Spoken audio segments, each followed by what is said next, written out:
আমি যৌতুকের টাকা দিতে পারবো না, তুমি আমারে ছাইড়া দাও।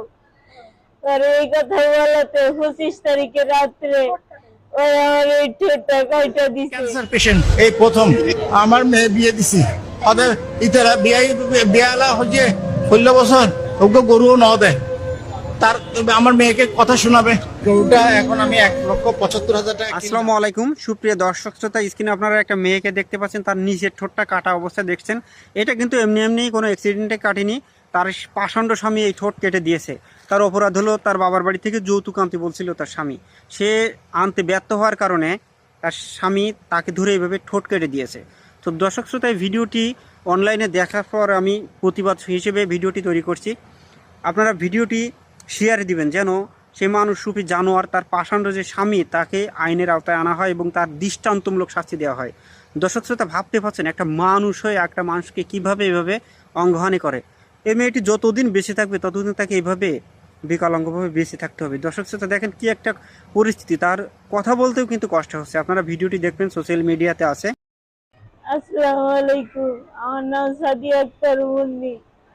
পরে এক উকিলের সাথে আমার পরিচয় হওয়ার পরে ওই ভাই হিসাবে আমার সাথে মিশছে, ওই আমার জোর জবরদস্তি করে বিয়ে করে। পরে ভাই আমার কাছে যৌতুকের টাকা চায়। আমার বাবা নাই, আমার মা চাকরি করে, গাড়িতে চাকরি করে। আমার কাছে ওই টাকা চায়, ওই টাকা কই পাবো? আমি টাকা দিতে পারি না, যৌতুকের টাকা চায়।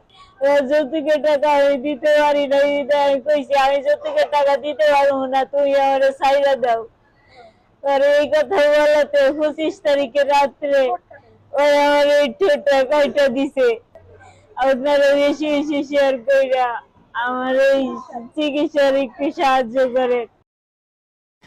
তো যাই হোক দর্শক শ্রোতা, আরও একটা কথা বলতে চাই। আমাদের দেশের একটা জেলাতে আছে, ঈদের আগে কুরবানি পশুর কেনার টাকা দিতে হয় অথবা কুরবানির পশু কিনে দিতে হয় জামাই মেয়েদেরকে। তো দর্শক শ্রোতা, এই কারণে, এই প্রথার কারণে প্রতি বছর কম বেশি অনেকের সংসার ভাঙে, অনেককে দেখা যায় আত্মহত্যা করতেও দেখা যায়, আমরা পেপার পত্রিকা অনলাইনে যে খবর পাই। তো দর্শক শ্রোতা, ওই এলাকার মানুষকে সচেতন হওয়ার আহ্বান জানাচ্ছি যেন এরকম তারা নিষ্ঠুর এই প্রথা বিলুপ্ত করে ফেলে। আমি তো দেখি না আমাদের বাংলাদেশে আর অন্য কোনো জেলাতে এরকম প্রথা আছে যে কুরবানির পশু বা কুরবানির যে কেনার জন্য পশুর জন্য যে টাকা, সেটা শ্বশুরবাড়ির পক্ষ থেকে জামাই বাড়িকে দিতে হবে।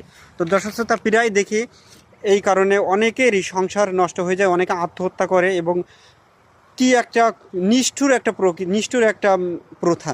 তো দর্শক শ্রোতা, আজকের ভিডিওর মাধ্যমে আমি সবাইকে সচেতন করতে চাই, যারা এরকম ধরনের যৌতুক লোভী আছে এবং যারা যৌতুক দাবি করেন শ্বশুরবাড়ির কাছ থেকে, তারা সাবধান হয়ে যান। আমাদের দেশের আইনে কিন্তু যৌতুক দেয়া নেওয়া একটা মারাত্মক জঘন্য অপরাধ, অবশ্য এটা একটা ঘৃণিত কাজ। তো যাই হোক দর্শক শ্রোতা, আজকের ভিডিওটি এই পর্যন্ত। আপনারা ভিডিওটি শেয়ার দিবেন এবং এরকম মাইন্ডের যারা আছে তারা যেন সচেতন হয়ে যায়।